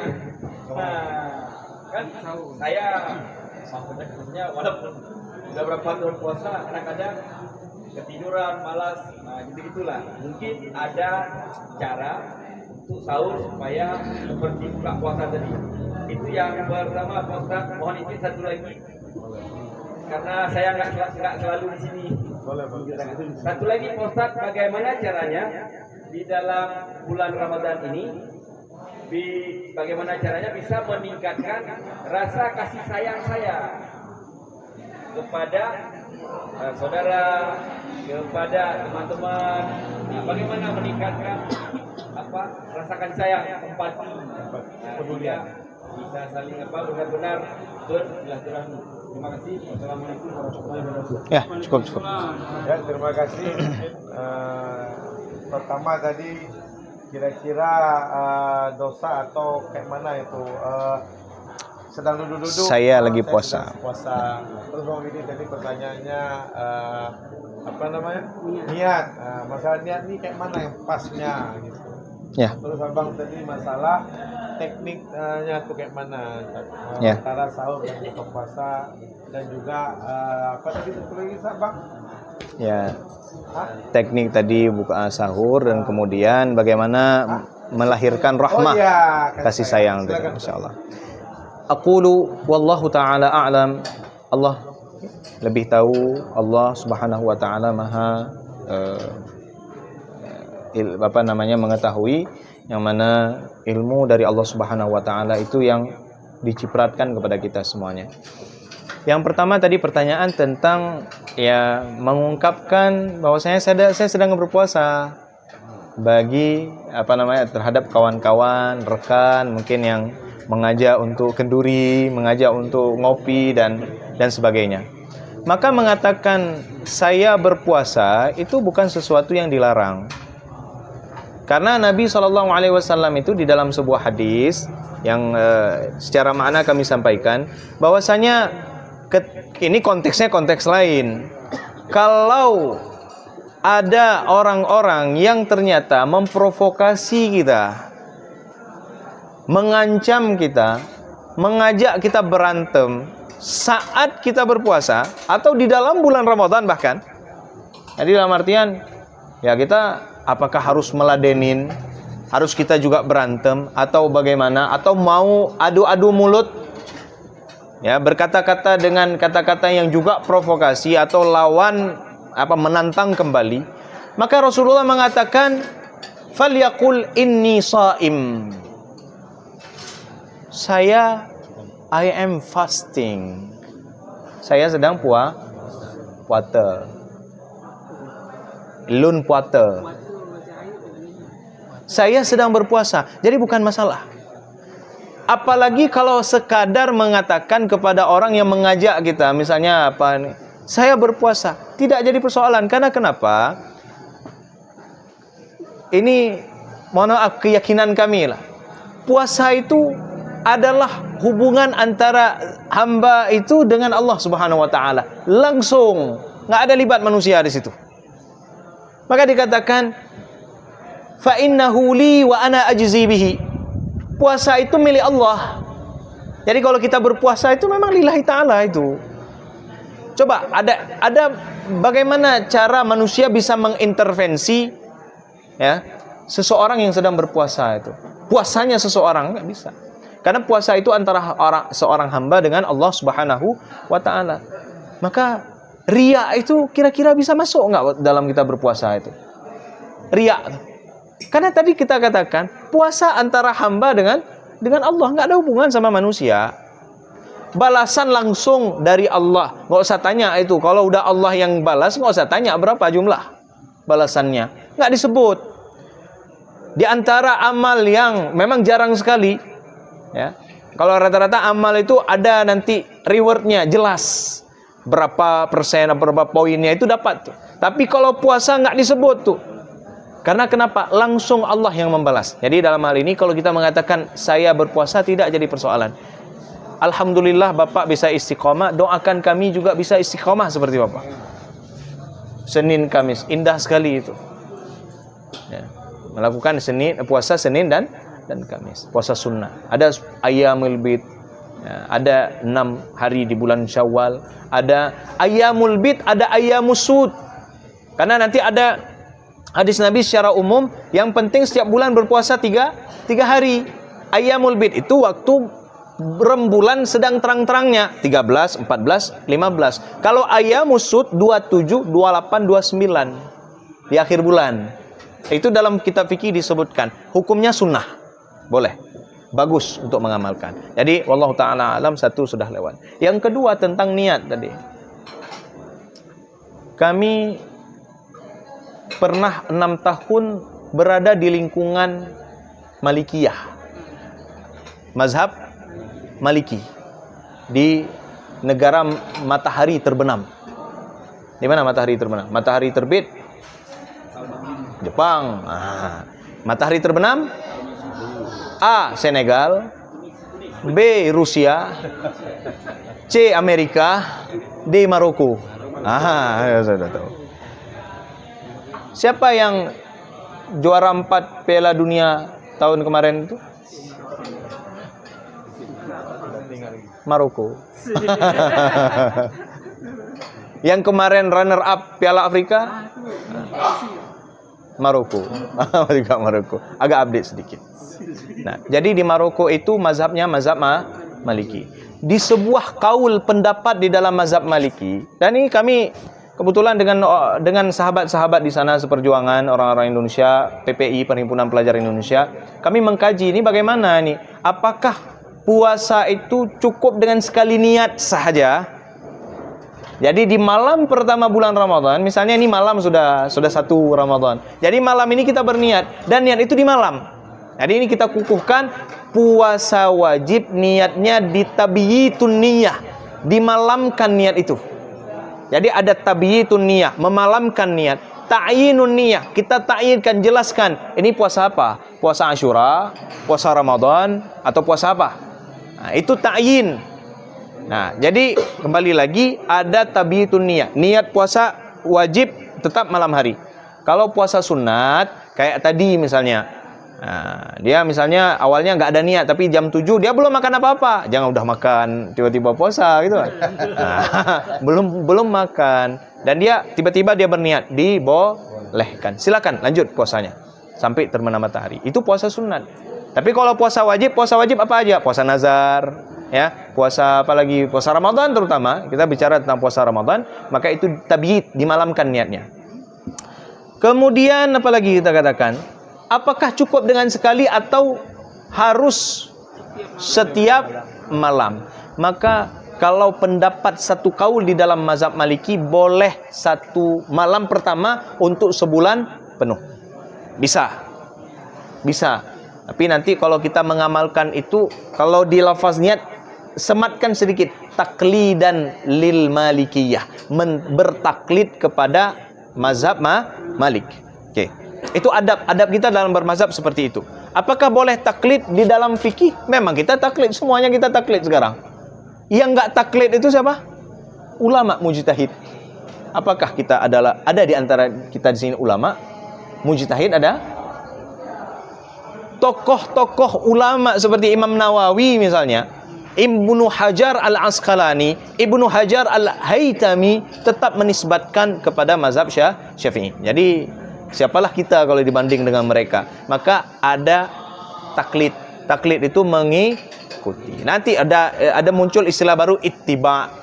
Nah, nanti dibuka definisinya, taklid tanpa mengetahui dalil, ittiba dengan mengetahui dalil. Tapi pada dasarnya ulama menyebutkan ya taklid. Taklid memang mengikuti seseorang atau bertaklid kepada mufti dan lain-lain sebagainya. Itu ada kajian di dalam usul fikih nantinya, dalam fikih.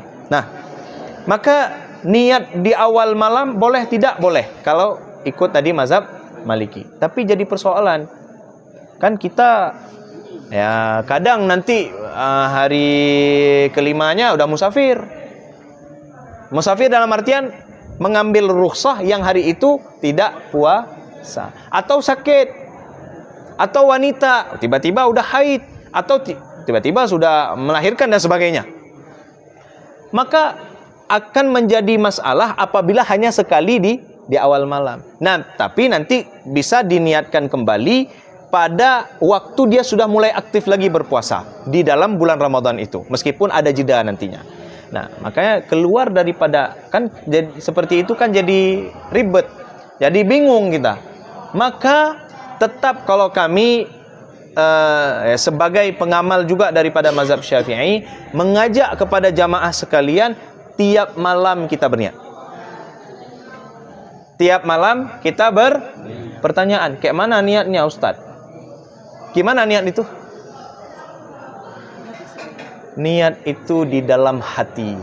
An-niyatu mahalluha al-qalbu, dalam hati. Ya, dalam hati. Tapi Ustaz, ada lafaz niat. Nawaitu. Nah, coba sekarang kalau dibilang niat, apa lafaznya? Nawaitu sauma ghadin an adai fardi syahri. Nah, itu udah beda-beda nanti barisnya. Fardi syahri ramadhana hadhihi sanati lillahi ta'ala. Bagi peneliti bahasa, redaksi itu ada yang keliru sedikit aja. Kalau fardi syahri ramadhana, harusnya hadhihi sanata, bukan hadhihi as-sanati. Karena Ramadhana itu dia sebagai mudhaf ilaih yang juga adalah mudhaf, untuk kemudian hadhihi as-sanati sebagai badal daripada hazihi. Ini bahasa Arab nih, nahu lah begitu. Maka syahri Ramadhana hadhihi sanata. Hadhihi sanata itu sebagai zaraf fi hadhihi sanati artinya. Nah, jadi ini sebagai uraian dulu, nanti kita lurusin balik.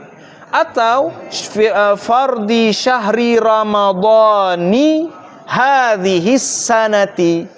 Jadi kalau mau hadhihi sanati ramadhani, tapi kalau hadhihi sanata ramadhana. Jadi a i i.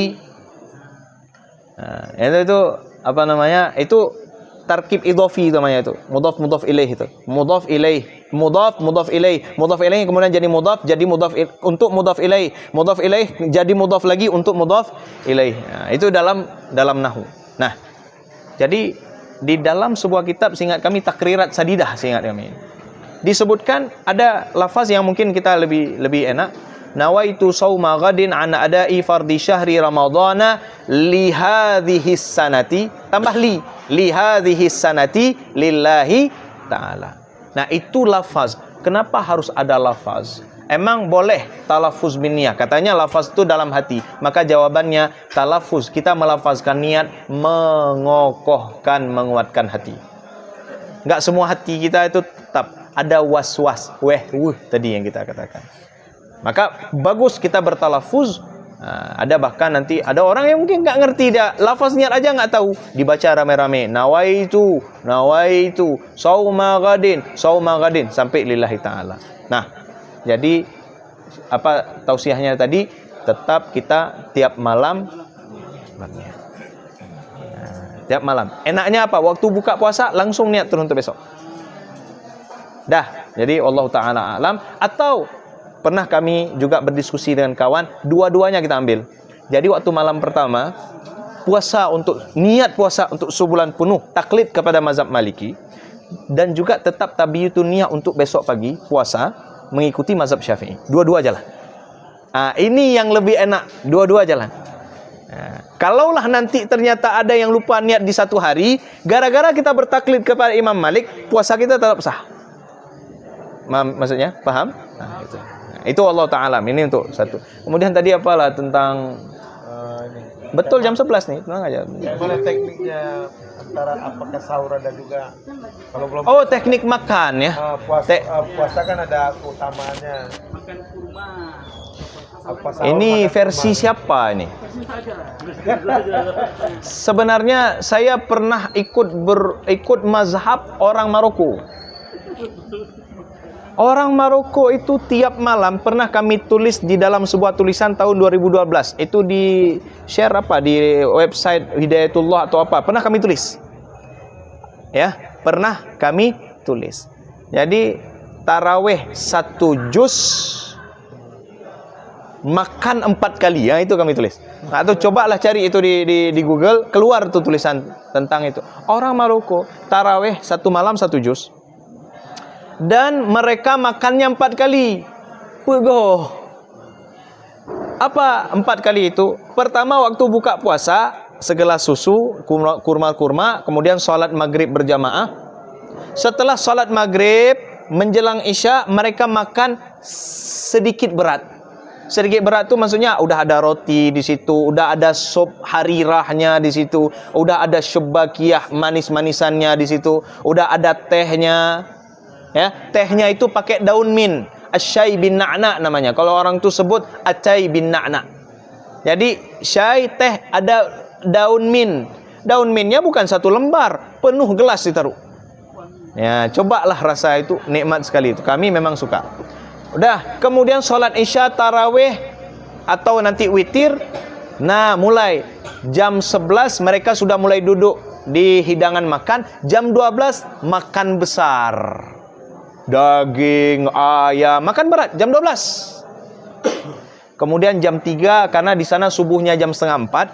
Jadi jam apa tadi? Jam 3 makan sahur. Makan sahurnya macam yang antara maghrib dengan isya lagi. Jadi kayak mana itu? Apa bisa jadi solusi? Apa bisa jadi solusi seperti itu? Orang Maroko mereka jaga malam, tidur habis pagi. Karena waktu itu musim panas Ramadannya. Kalau sekarang Ramadan sudah di musim semi. Dingin. Nah, hari siangnya lebih pendek. Nah, maka kalau kami bisa katakan makanan itu ya kalau kami bilang nggak ada standar lah. Dalam artian kalau kita masing-masing kita punya cara sendiri. Dan kalau sahur itu kalau versi kami pribadi memang paling telat setengah jam sebelum azan subuh berkumandang. Kenapa seperti itu? Karena sangat berpengaruh untuk ibadah subuh, kegiatan subuh itu sendiri. Kalau makannya agak telat, maka bangun kalau bisa jam 4.15. Kalau kami biasanya jam 4 itu sudah mulai alarm. Kalau agak malas sedikit 4.15 bunyi alarm yang kedua. Paling telat alarm jam 4.30, jam setengah 5. 4.30 sudah jamin bangun. Dan lagian pun untuk kita lihat kondisi kita sekarang, subuh kita kan 5:30. Subuh kita 5:30. Nanti insya Allah Ramadan enggak 2 minggu lagi nih. Paling-paling subuh itu jam 5.20. Jam 5.20. Maka kalau bisa 4:30 itu udah di meja makan. Makannya sejauh kemampuan kita. Tidak perlu kita paksa, tapi lebih bagusnya awali dengan air. Ya, sudah masuk air dulu, baru makan ala kadar, nanti tutup dengan air sedikit. Jangan air di terakhir. Kalau air di terakhir dijamin habis subuh bentar-bentar ke kamar mandi. Karena kenapa? Pengelolaan air tadi kurang pas. Kita memaksa untuk banyak-banyak minum air setelah makan itu tadi. Jadi kendalanya nanti bentar-bentar. Itu wallahu taala alam, mudah-mudahan boleh jadi ini. Dan satu lagi rahmah itu enggak hanya kita bisa asah di bulan Ramadan saja. Di luar bulan Ramadan seperti ini kita sudah ditanamkan untuk memiliki rahmah. Dan nantilah kapan-kapan kalaulah ada umur, ada kesempatan, ada pembahasan tentang rahmah. Itu secara kompleks dan kami kebetulan berpedomannya kepada Sahih Bukhari, kitab Sahih Bukhari. Itu ada pembahasan tentang rahmah, diawali dengan rahmatul walid lil walad. Kasih sayang seorang ayah kepada anak yang ditampilkan oleh baginda Rasulullah sendiri. Satu contoh, satu petikan saya kita ambil. Rasulullah nggak bisa lihat anak kecil.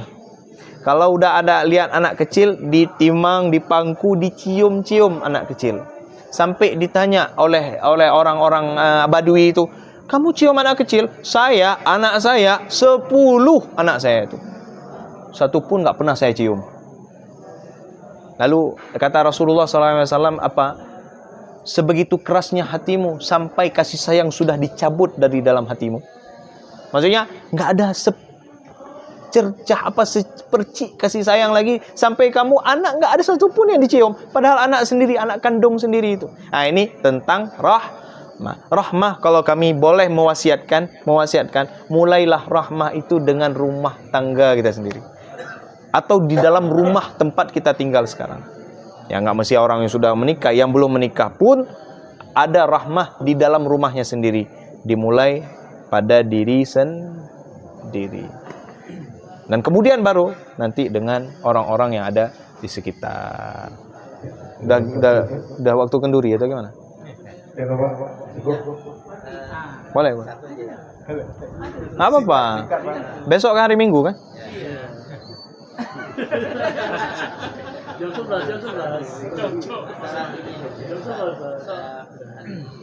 Puasa itu kan kalau batal puasa kalau kita makan itu bagi penderita asma itu kan dia memakai inhaler atau itu kan berupa itu gimana? Ya.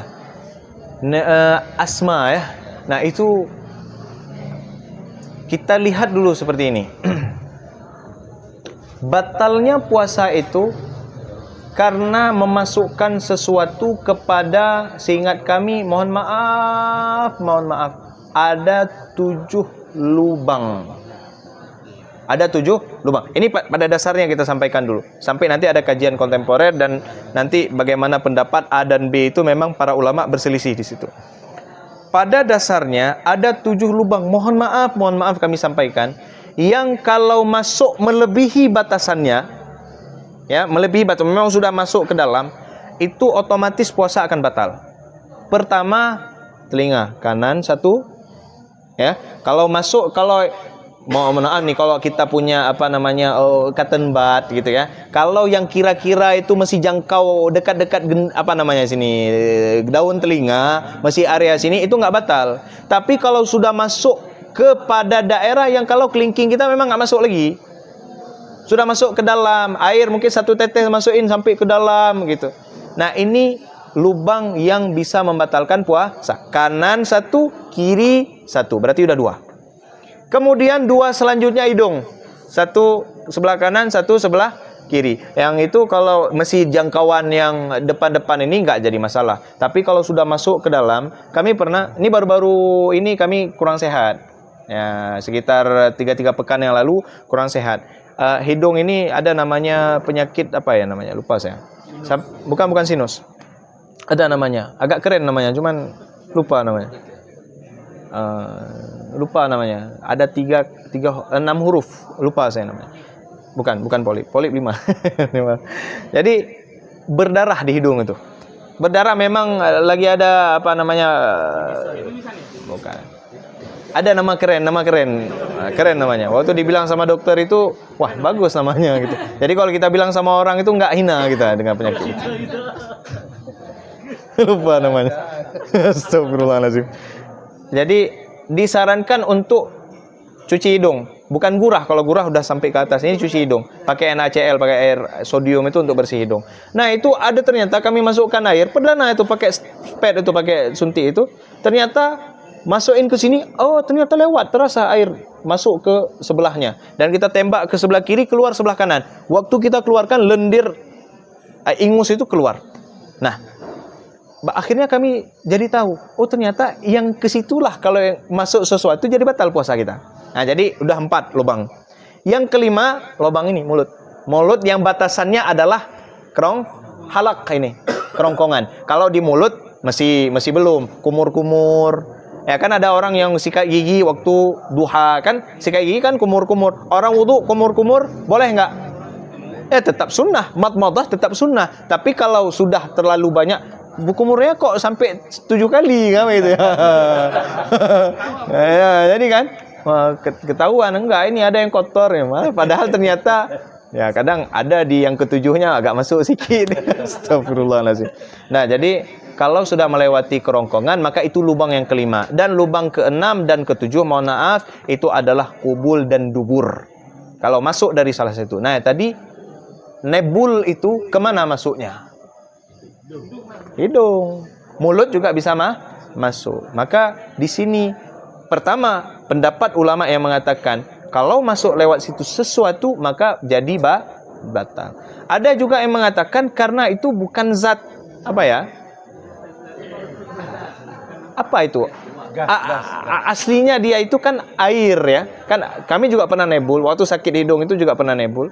Maka uapnya saja yang dihirup. Sebagaimana kita juga menghirup udara biasa. Nah, ini pendapat ulama yang mengatakan ya tidak apa-apa. Apalagi itu dalam keadaan darurat atau mungkin itu tidak bisa dihindar. Tapi kalau pendapat yang kuatnya bagaimana diamalkan, mohon izin tolong ditanyakan kepada siapa yang isi ke depannya supaya nanti lebih kuat. Ustaz Mizan menyampaikan apa? Kitab Kifayatul Akhyar ya? Ya, fikih ya? Pas sekali. Tanya sama beliau insyaallah. Ya, dan beliau lebih berhak untuk menjawab itu. Ya, baik. Allah taala alam bisawab. Apa? Tutup dengan tutup. Doa bukan. Doa. Ayo kita berdoa. Nauzubillahi samil alim minasyaitonir rajim. Bismillahirrahmanirrahim. Alhamdulillahirabbil alamin. حمدا يوافي نعمه ويكافئ مزيده ربنا لك الحمد كما ينبغي لجلال وجهك الكريم وعظيم سلطانك اللهم صل على سيدنا محمد مفتاح باب رحمة الله عدد ما في علم الله صلاة وسلاما دائمين متلازمين بدوام ملك الله وعلى آله وصحبه ومن والاه اللهم أعنا على ذكرك وشكرك وحسن عبادتك اللهم لا مانع لما أعطيت ولا معطي لما منعت ولا ينفع ذا الجد منك الجد ربنا ظلمنا أنفسنا وإن لم تغفر لنا وترحمنا لنكونن من الخاسرين اللهم اغفر لنا ذنوبنا وإسرافنا في أمرنا وثبت أقدامنا وانصرنا على القوم الكافرين اللهم بارك لنا في هذا الشهر شهر شعبان وبلغنا شهر رمضان اللهم بلغنا شهر رمضان اللهم ارزقنا الصيام والقيام يا أرحم الراحمين اللهم وفقنا لما تحب وترضى يا أرحم الراحمين ربنا أتنا في الدنيا حسنة وفي الآخرة حسنة وقنا عذاب النار واجعل هذا الجمع جمعا مرحوما وتفرقنا من بعده تفرقا معصوما اللهم لا تجعل الدنيا أكبر همنا ولا مبلغ علمنا يا أرحم الراحمين وصلى الله على سيدنا محمد وعلى آله وصحبه أجمعين سبحانك اللهم وبحمدك أشهد أن لا إله إلا أنت أستغفرك ونستغفرك ونتوب إليك والحمد لله رب العالمين والسلام عليكم ورحمة الله وبركاته